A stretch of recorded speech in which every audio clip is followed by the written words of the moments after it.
Heinz Guderian's reputation rests heavily on his post-war memoir Panzer Leader, a work that has long been recognized as a problematic blend of insight, self-justification, selective memory, and outright fabrication. His wartime correspondence, presented here, must be approached with the same caution. Although written in the immediacy of events, rather than the reflective calm of the post-war years, Guderian's letters are no less shaped by subjectivity, self-perception, and the desire to explain, or excuse, his actions. They are ego documents in the fullest sense, and cannot be read as transparent records of historical truth. October 21st, 1941. Dearest wife, tomorrow, my air commander will fly to Smolensk and should take these greetings to you. I hope that they reach you soon and find you well and cheerful. We are still sitting in Orel and waiting for better weather. The last 14 days, with their heavy rainfall and snowfall, have made all roads abysmal and immobilized us. I've never seen anything like it. The best will in the world, and the greatest energy founder on this mud. For this reason, we could not even remotely utilize our great victory, as we would otherwise have effortlessly done.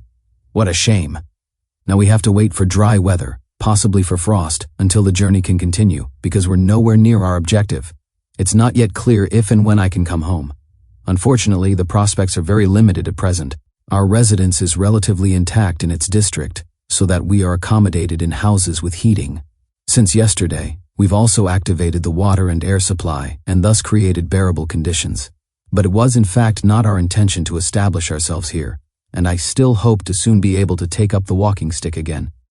I am living in a general's apartment, a detached house with 2 flats of 6 rooms each, plus kitchen and bathroom.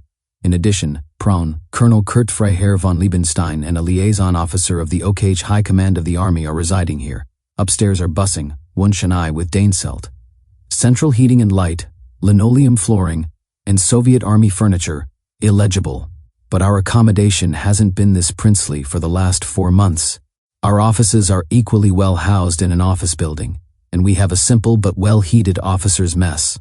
Everything would be very bearable if the enforced inactivity were not so oppressive. But we cannot permit this, so we hope that the weather will change. At the moment, I am suffering from a horrible cold, which is no wonder, given that everyone around me is sneezing. That must also be endured in good spirits. There hasn't been any more post since Neubauer brought your letter. We are living like on an island, and wouldn't hear anything of our surrounding world were it not for the radio. My thoughts wander all the more westwards, to Berlin and to you, my darling, in the Rhine-Babenale. Then my longing for a reunion and our happy, blissfully sweet life together becomes ever stronger. The longer we're apart, the more I miss the peace of our house and the familiar conversations with each other about all the events. And even if I know that you are suffering from loneliness, I do envy you a little for the peace and contentment of your own home, which surrounds you and radiates your spirit. Here there is no personal touch, no spirit, no contentment. In this country, the beauty is just as trampled down as the spirit. Everything has become a bleak, mechanical, heartless machinery, hideous and squalid, indescribably feeble. One has to have seen it to know what it's like. Goodbye, darling. Stay healthy and think fondly of me. I think of you in abiding love, with a long, long, tender kiss. Be good to me and think fondly of me. Your Heinz. October 24th, 1941. Dearest wifey. Tomorrow, Rupp is scheduled to travel to Berlin in order to park the Mercedes car there, because I can never use it on the phenomenal roads of this impossible country. I am taking the opportunity to attempt to send you greetings perhaps more quickly in comparison with the field post, and to receive a return greeting via him. He can furthermore describe our phenomenal existence to you. Since yesterday, we have been attacking again in unspeakable weather and road conditions, fortunately with some success, which is sure to pay off tomorrow.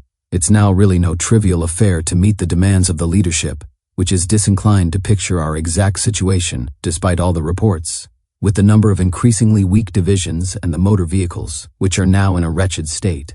But we want to succeed, and we must. Rupp is bringing you some summer things and rags of mine. I can't bring back anything else from this country.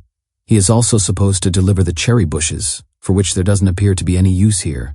I'll perhaps later arrive myself in an even more bedraggled state than the washing suggests, but one simply adapts to one's surroundings bit by bit. Nothing has trickled through regarding my winter deployment.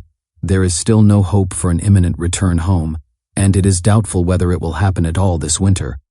Yesterday, the telephone connection to you almost worked, and I would have had the joy of hearing your voice for a few minutes, but unfortunately the connection didn't materialize. Brown will repeatedly try to get through. Perhaps it'll work sometime. It would be a pleasure amid the desolation of this country and the attendant circumstances that prevail. Tomorrow morning, I want to go to the area of attack north of Mtsensk, where we made good progress today in the direction of Tula, in order to thank the troops and to ensure that we continue to advance and that the supply is not too meager. The so-called solid road is already a mudbath too. You have no idea of the roads in this country. Even in this large city in which we're accommodated, we stand ankle-deep in dirt when we walk along the pavement.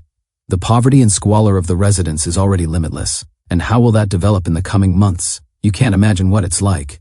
Klein Wansleben is downright heavenly in comparison. Please write me a long, kind letter with some good news from you and the boys, who don't get in touch. I hope they're well. Heinz will surely soon reach the Don. I'm hanging around on the banks of the Oka. Kurti is probably still at the Baltic Sea. Farewell, my precious. Allow me to plant a truly heartfelt, long, sweet kiss on your lips and hands. Think of me a little and, if possible, something positive. I would have liked the period of our separation to soon be over, and to have once more enjoyed the happiness of being together. Wishing you all the best and much love, and faithfully thinking of you. Your Heinz. October 31st, 1941. Dearest wifey.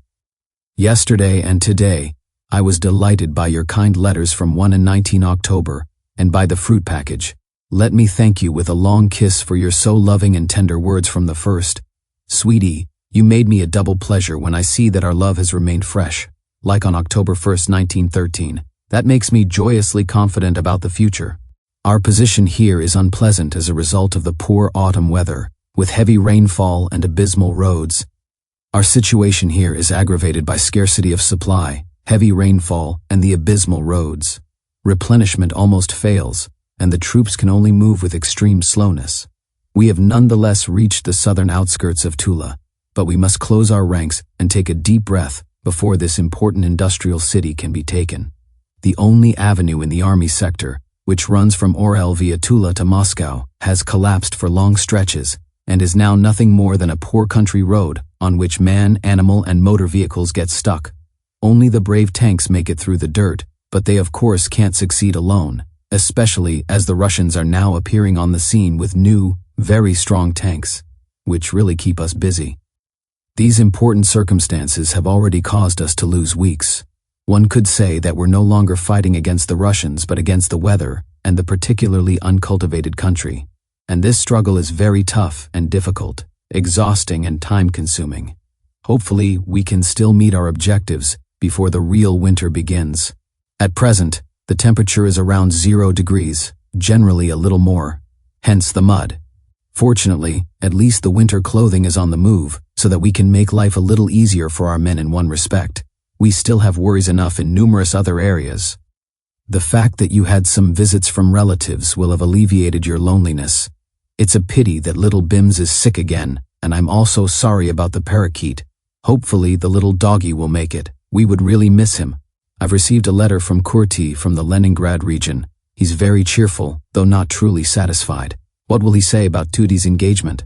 The losses here have admittedly been gratifyingly low in the past weeks, but what you write is very sad. I have written to cousin Heinz Guderian. What a shame that the healthy young man had to be killed in action. Hopefully, Karl Bosshausen's operation will go well. If you get in touch with Lena, please send my best wishes. Major von Hoffmann, who had been the aviation liaison officer in my staff up to now, has been transferred to Potsdam and has promised me that he'll ring you and briefly tell you how I've been. I hope he can keep his word. Kesselring supports me with his air fleet in positively exemplary comradeship. I am very grateful to him. He is always fresh and confident and has a positive attitude, and that is worth its weight in gold at present. If you see Mrs. Kesselring again, tell her how pleased I am about her husband's help. The pilots in general do everything humanly possible to work together with us, and they repeatedly lend their support in a spirit of touching sacrifice. I'm enclosing a letter from Hertenlein, which will interest you, and which you should please destroy. also an English newspaper clipping from my war archive. From the latter, you can see that knowledge of my work has prevailed in London, and that they therefore want me to leave soon, hence the report of the wound. The Russians recently reported that I had suffered a crushing defeat, but here too, the wish was the father of the thought. At present, though, I'm still doing tolerably well. I've overcome my chill. Instead, my sciatic nerve is plaguing me like it did in 1923. I'll certainly need a superheated steam treatment in winter in order to make my body completely fit again. However, these woes are not to be taken seriously. Hopefully this letter will quickly reach your dear hands, which I tenderly kiss. Farewell, my sweet wifey. Allow me in thought to say many loving words to you, and to give you a long kiss from your slowly russifying faithful husband, Heinz.